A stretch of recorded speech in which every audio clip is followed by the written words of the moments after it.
first speaker, Jonny, is a motion designer director based in Auckland, New Zealand. He's one of the founding partners of Assembly and works on projects spanning visual effects, animation, design, interactive and film. Alongside his work in traditional advertising, he has designed film titles, games, directed music videos and developed TV concepts. Please welcome, get your hands out, bang them together for Jonny Smith. James is going to roll his eyes now that with all this technology around I'm taking out some paper notes, but it's a comfort thing. I just like printed media. So just take your time to read through these. There's just a couple of points, I guess. Firstly, what I do is a team sport, and I've been really, really lucky over the years to work with some really amazing men and women. I brought a couple of them with me somewhere. Damon Duncan and Matt Von Trott and Frankie Mario Printepe somewhere. We made the trip over from Auckland. They're all a bit worse for wear, so we'll just do it real quiet today. And the other disclaimer, I guess, is today I'm kind of mainly speaking about sort of motion design and within the kind of sphere of advertising. So a lot of my opinions are kind of pointed in that kind of direction. I'm not going to play any reels, but there's lots of reels and quite good project breakdowns on our website if you want to go take a look. Yeah, and so I'm going to break down a couple of projects, but I'm trying to keep it sort of tight around two key themes. The first is the conveniently foggy definition of motion and design. And the second thing is where I fit in the communication chain and some sort of internal struggles and anxieties about being implicated as a translator. Yeah, so it's quite interesting because I've found that pretty much all my clients and commissioners of work don't actually know what motion design is, and I've been taking advantage of this for about 20 years. I've been weaseling my way into all sorts of different disciplines, from like traditional animation to directing live action, doing film and television titles, bit of character work, directed music videos, doing some installations like the Auckland Harbour Bridge last year, and more recently gaming design and pitching television concepts, so basically taking the piss.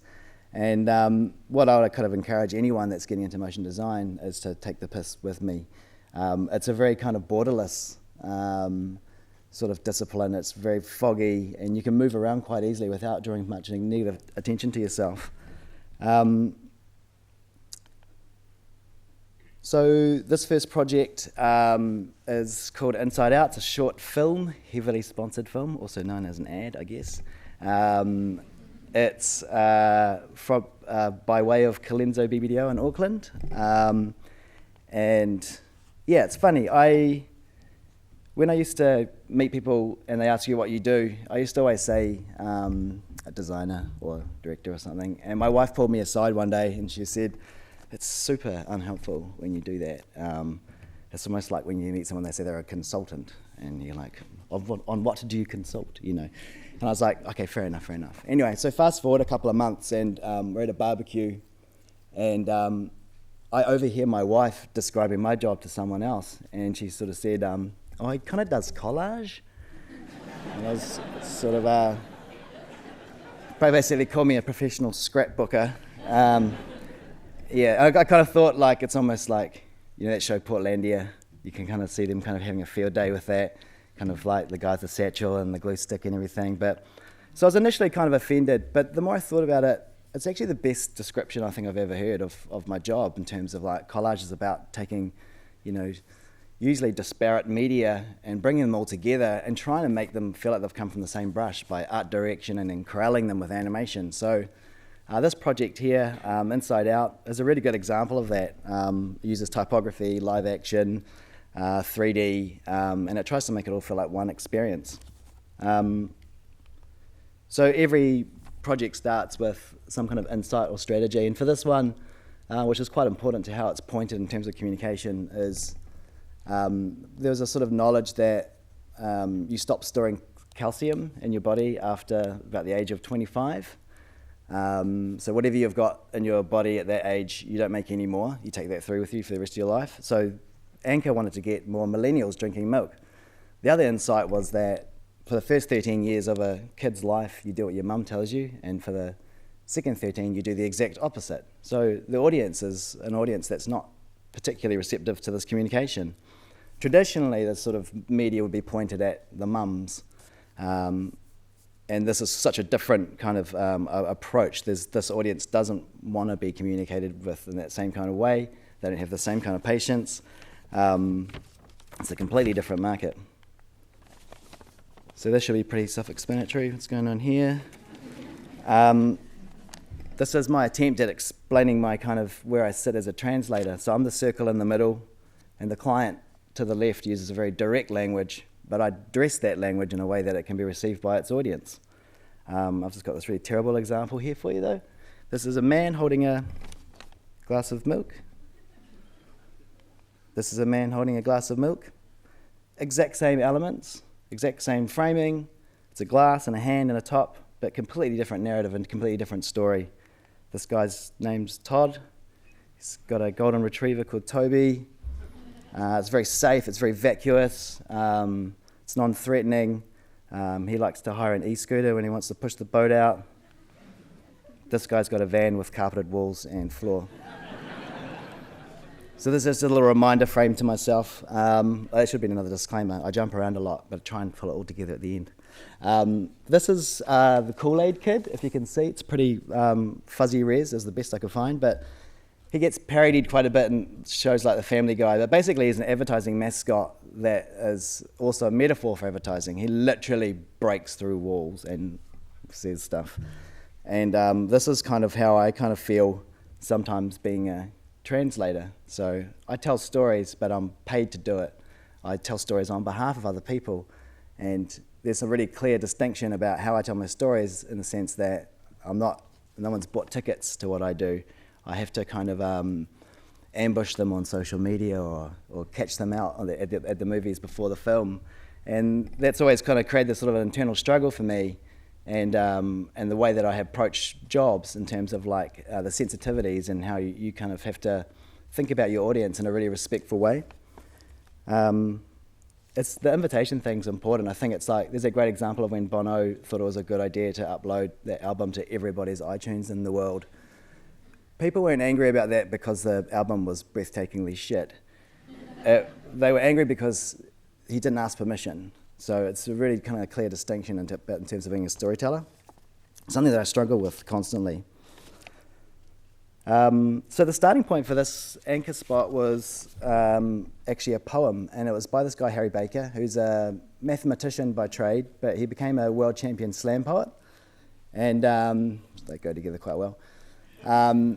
And he's a really interesting character. This is a short excerpt from his TED Talk. I'd definitely go check it out. It's quite a good little session. But this sort of style becomes very important later on for how we're going to animate. So this is Harry Baker. This is a poem about prime numbers. Now 60 was beautiful.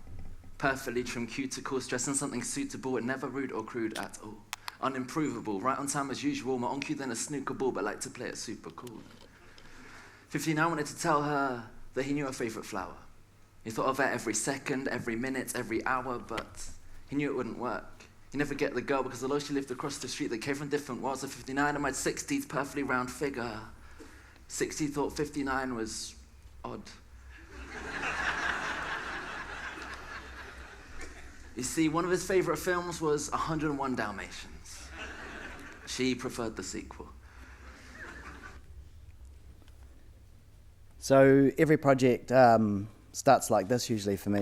There was no real visual direction, just a bunch of words, and it's quite kind of always a frightening thing to kind of kick off a project without knowing where to start. But there were some clues in the way that Harry delivers his poetry. He's quite monochromatic, monotoned, but there was a really interesting cadence and rhythm, and that instantly kind of sparked ideas of typography in terms of how do we punctuate that really interesting signature. So the visual exploration starts, and this is how I like to work. My granddad was an architect, and he always said the best way to have a conversation with your client is a pencil. And so I've always drawn, and even though I'm really crap, I still find it's the best way to kind of have a conversation with myself as well and get quick feedback. So I like to work kind of in a non-linear kind of way. I like to look at words that are multidimensional and try and exhaust every possibility of what that could be, how that could be visually explained. So I work fast and messy and thumbnails, and working small is really good because people can't see how bad your drawings are. And then I try and find a way to connect those around, and sometimes that requires rewriting the script a little bit or adjusting things. But the idea is that kind of leave no stone unturned, and then you find these really interesting connections, because motion design's not just about shots, it's the space in between as well that's really exciting. So this is Inside Out, the movie.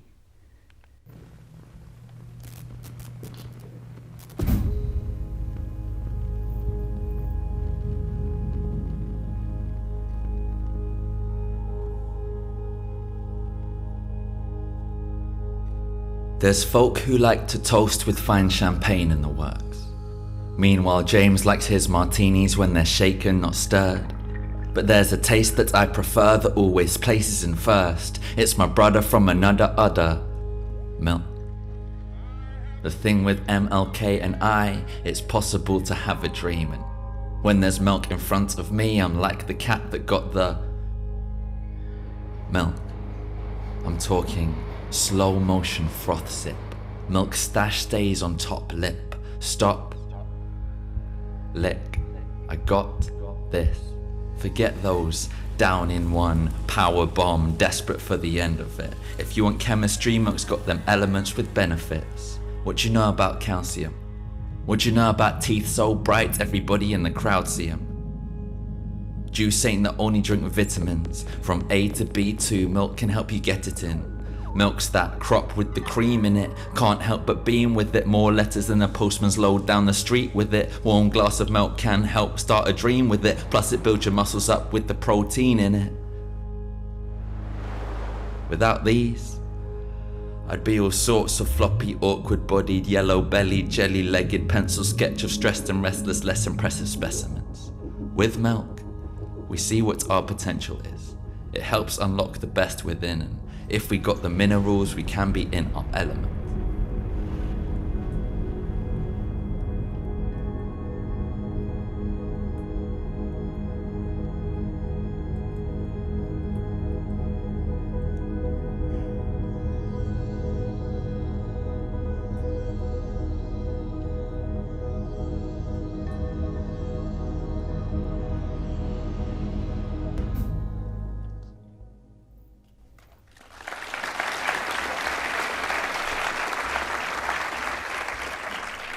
So this is what traditional milk advertising looks like. Lots of sunny kitchens and healthy hair, and milk always outside for some reason, even though we all know it's a photosensitive organic product.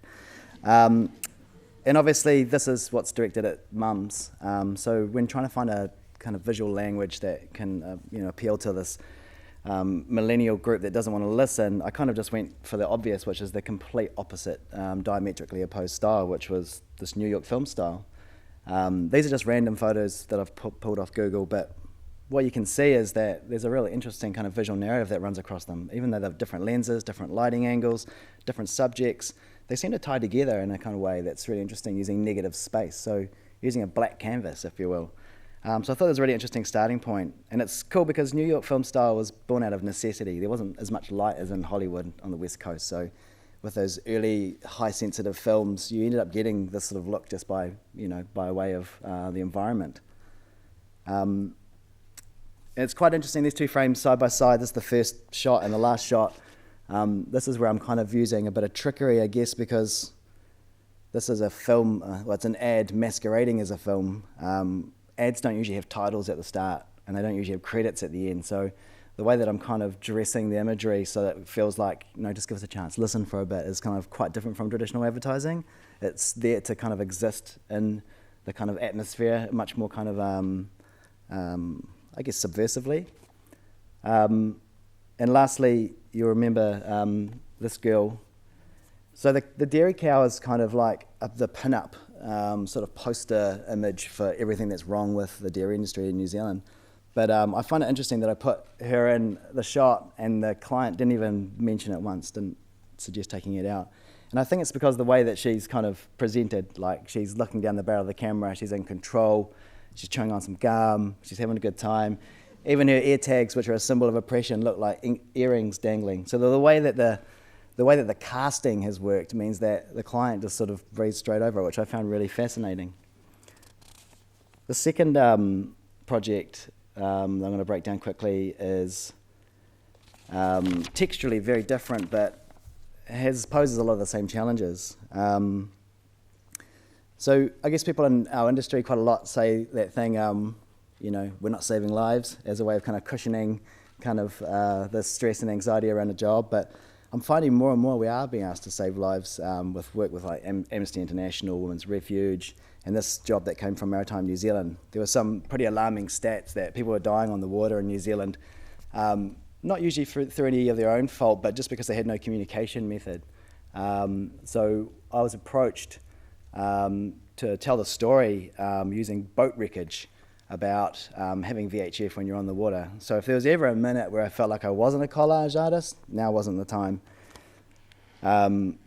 So literally went around the country photographing wreckage from salvaged boats.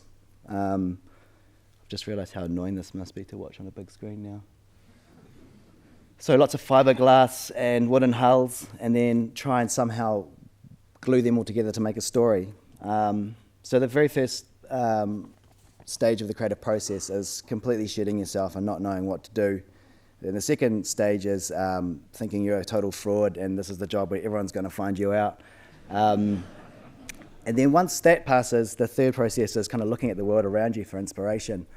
So I was really freaking out on this job because it almost felt like the script might have been written for me. So there's this expectation. It's like you get the collage guy to do it. But two bits of artwork kind of popped up in my head. The one on the left, Alan Crombie, he kind of dips his toe in kind of abstract expressionism, but it's not so distorted that it's unrecognizable. It's quite interesting. I like the way he kind of obeys scale and proportioning. I only know who he is because my mum has one of his paintings, and he's been kind of like dreadfully out of fashion for like ever, and he's sort of just coming in now for some reason, so I'm keeping an eye on that painting. And then on the right, Rosalie Gascoigne, Australian artist who I love. Their work in the 80s was really interesting because there's a lot of evidence of where this mixed media has come from. So it's almost like an artifact. It tells a story. So those two kind of images were really kind of interesting. These are some early test frames, but just quite early on. And what I'm trying to do here is basically get the mood and tone right. You can have lots and lots of conversations backwards and forwards, but at some stage you need to kind of work out how does it make you feel.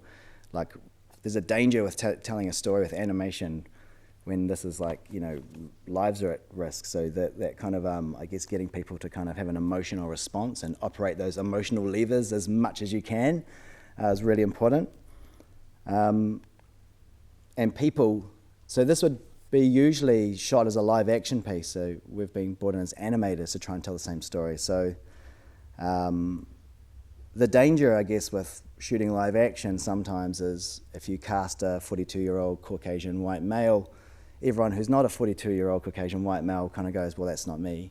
And research has shown that people, especially with public service announcement kind of advertising, they look for excuses to not take on the message.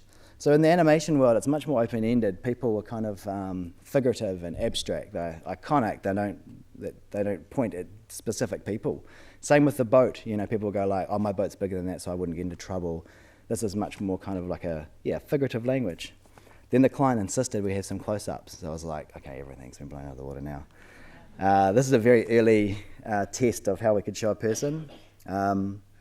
It's quite uncomfortable with this because, like the Rosalie Gascoigne painting, it kind of there's too much evidence there in a way. You kind of almost give away the magic a little bit. But this becomes important as well because for the final piece, we're telling a story out of wreckage, and it has to be obvious that that's what we're doing the whole time. It can't feel like we're cheating too much. This is one of the aerial shots that I designed, and the funny thing about the story was they were only the guys that got into trouble with this particular boat. They're only 500 meters offshore, which isn't that far.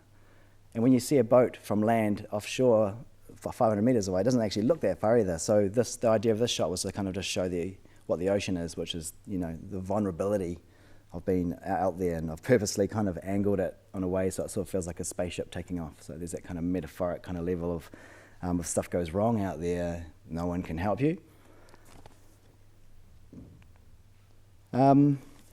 Process. This is just a kind of a very cursory kind of look at the practical way that the shots get assembled. So literally just taking boat wreckage and splicing it together, making up scenes. collaging, if you will. This is how fast I work. This hasn't been sped up at all. Lots of people say as you get older you get slower, but I'm getting way, way faster every year. This is a diving gannet that's made up out of shards of fiberglass. It took ages just to do one gannet diving into the water, and when I finished, Frankie, who sits next to me, was like, "Bro, that looks just like your reference footage." So it's a bit of a waste of time. But in the final, it kind of comes together. I can just feel the agony watching this back now. There's the splash.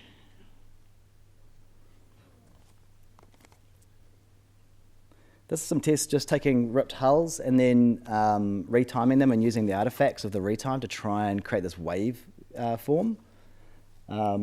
Really interesting kind of process. And then we thought it'd be maybe so cool if you did some stop motion rope and then retimed it and averaged it so it felt like a cloud in the sky. We spent ages shooting it and running it through all these processes, and we put it in the sky and it looked like two dudes wiggling a rope in the sky. So we abandoned that. But it's super important that you go down those avenues and explore and make mistakes and not be afraid to make mistakes, because that's where all the best stuff comes from. Basically, most people's careers are just a big series of errors kind of strung together. So this is the film. So this is hot off the render wall, so to speak. Well, it's 2D, but yeah. So it's the story of these guys that got stuck out in the ocean. This is Maritime Radio standing by. Unsinkable, they said. No one told the sea that. The water was like glass all week. Then suddenly 30 knot gusts. And then that wave hit. It was bloody cold. It was hard to hang on. I'd learned to call for help on Channel 16. No one could see us, but thankfully other boats with VHF could hear us. VHF Radio, your rescue network at sea.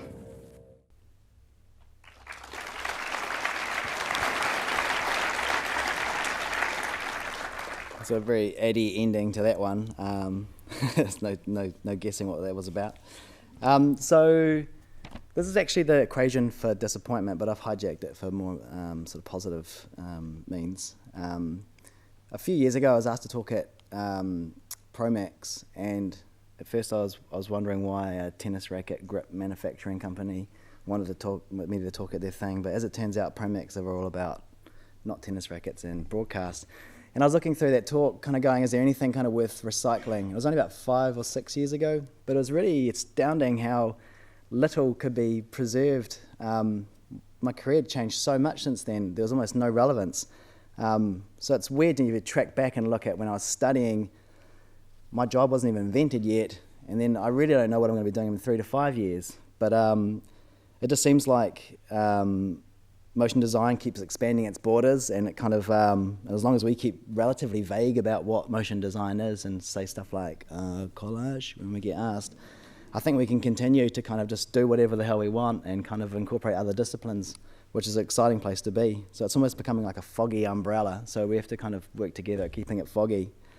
And lastly, I guess I got into this industry for the free dental and short hours, but I didn't realise I was going to be so implicated as a translator in the communication process, telling these stories. And there's such a massive leap from strategic thinking to script to execution, and we're involved so heavily with that last bit that I guess we have to start thinking about what stories we're telling and what we're getting involved with. I don't have any kind of concrete sort of solutions for how you kind of cushion those anxieties, but it definitely helps finding people who've got stories worth telling. Yeah, thank you. All right, anyone questions? Don't be shy. This is your festival. Great work, by the way. It's unbelievable stuff. Thank you. You too. Oh, you yep. too, Jimmy.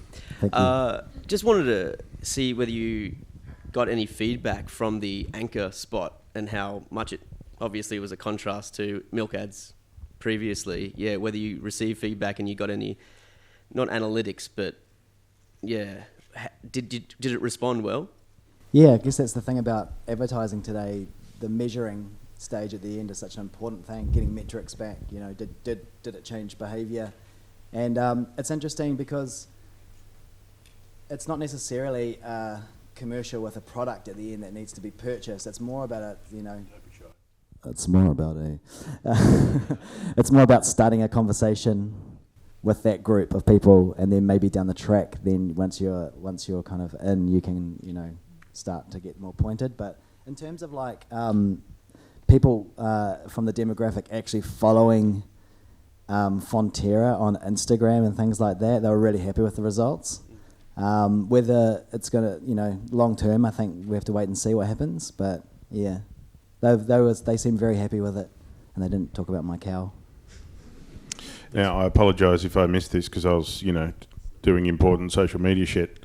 Where did the ad play? On Instagram or? Oh, so it's quite targeted. It was in cinema and online. So, yeah. Because what's the length? 60 seconds or? It's like it's.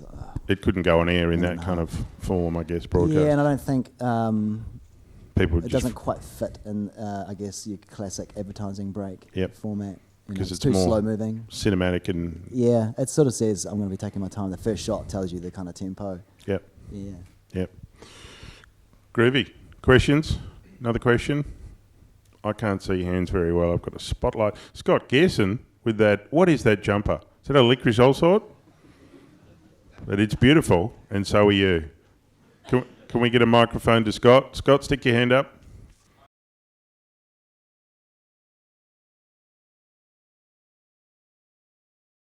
That's your cue to rubbish After Effects. Oh, right. No fusion was used in the manufacturing of Nuke and After Effects. Absolutely.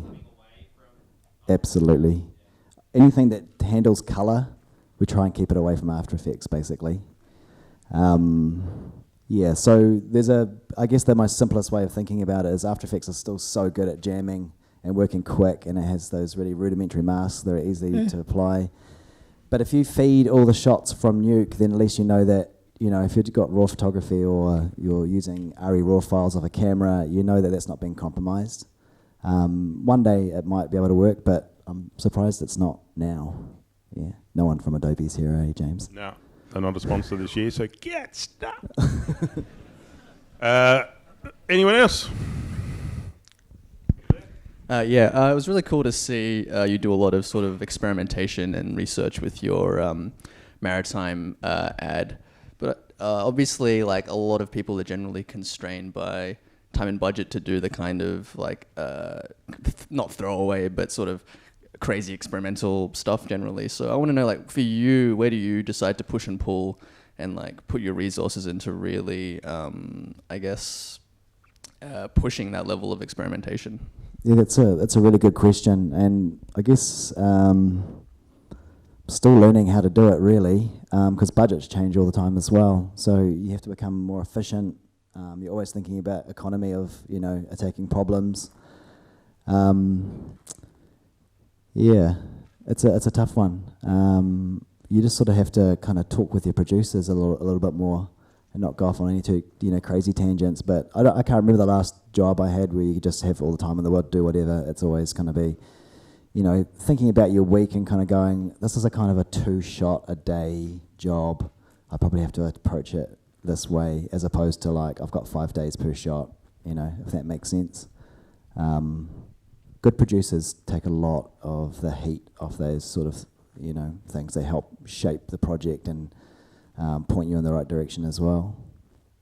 That's not a great answer, sorry. Tell us a little bit more about Assembly. How big's the crew, the team? We usually sit at about 20 full-time, and then we have quite a big freelance pool of sort of specialist effects people. Mm-hmm. That's mainly you know, what Damo runs. So when we get a bigger job in, or if we've got a film project on, we obviously get the specialists in. We've got a really small design department. It's me and 2 other guys. So it's a big company by today's standards, which is quite depressing. But when you break it down into its departments, we still feel very small and nimble. Yeah, so we've got 2 producers, one full-time IT guy that also runs all that camera gear and all that kind of stuff. Mm-hmm. And that feels good. Anything more than 20, I kind of get back into that. I've worked at that company before. You have to start worrying about HR and all that. And because we're still quite on the tools, if I'm having a conversation with Matt and Damo, my business partners, we kind of have to yell it across the room so people can kind of listen in and sort of just, get a sense of where the business is at if we're stressing out. That's good. So it's pretty open like that. Yeah. Yeah. Intentionally, yeah. Cool. Anyone else? Let's go to this side of the room. If we've got anyone, stick your hand up. Don't be shy. Just related to the last question, actually, I was just wondering, from, I guess, the initial inception of the client actually approaching you to the actual end final product, how long does that take? I know, obviously, most projects are probably different, but is that sort of like a timeline that's, I guess, standard, or have you got lots of jobs on the go, or is it just like the main job? Yeah, usually we're running a handful of jobs at the same time. Maybe motion design department would have 2 or 3 on at any time, maybe with one freelancer. What's the average job? I guess it's everything's so different. With that maritime job, there was a lot of client time to sort of sort out the communication and exactly what was happening at the end on that. So that kind of burnt a lot of time at the start, but production-wise, it's probably only a couple of months of actual animation production, and then just lots of backwards and forwards in with clients. But yeah, hard question to answer, but yeah. It's the last time I get a Kiwi speaker. Yeah. Anyone else? I can't see the very back, so you'll have to just go for it. There's John Dickinson. You can spot that head at 1,000 paces. It's a beautiful head. That's personal. No, it's a good question. Anchor went over.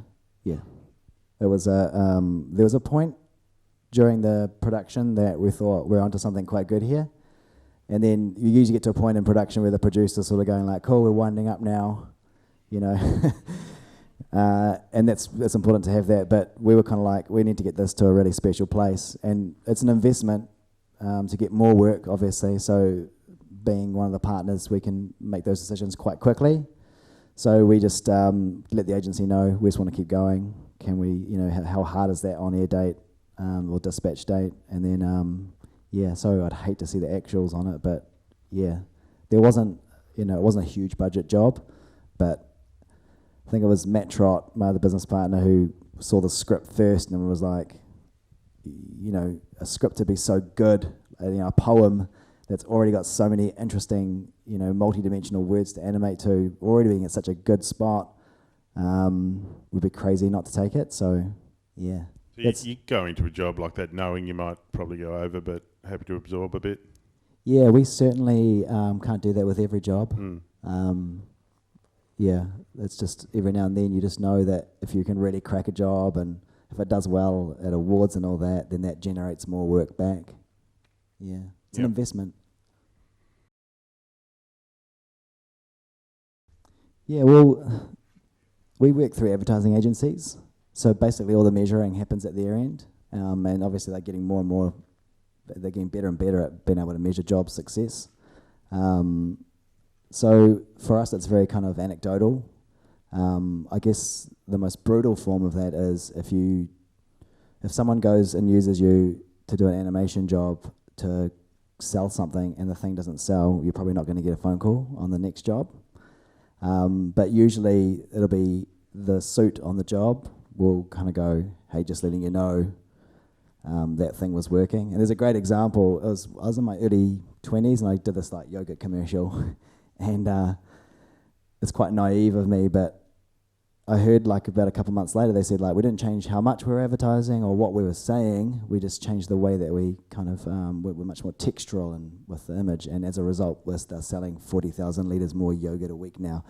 And I thought, does what I do work? And of course you have to be effective, it has to work, but usually it's just a conversation at the end of the job. We work really closely with our agencies, like Colenso that we did Anchor with, like they're in our building pretty much every day, so we just get that kind of, we don't get like, data sheets.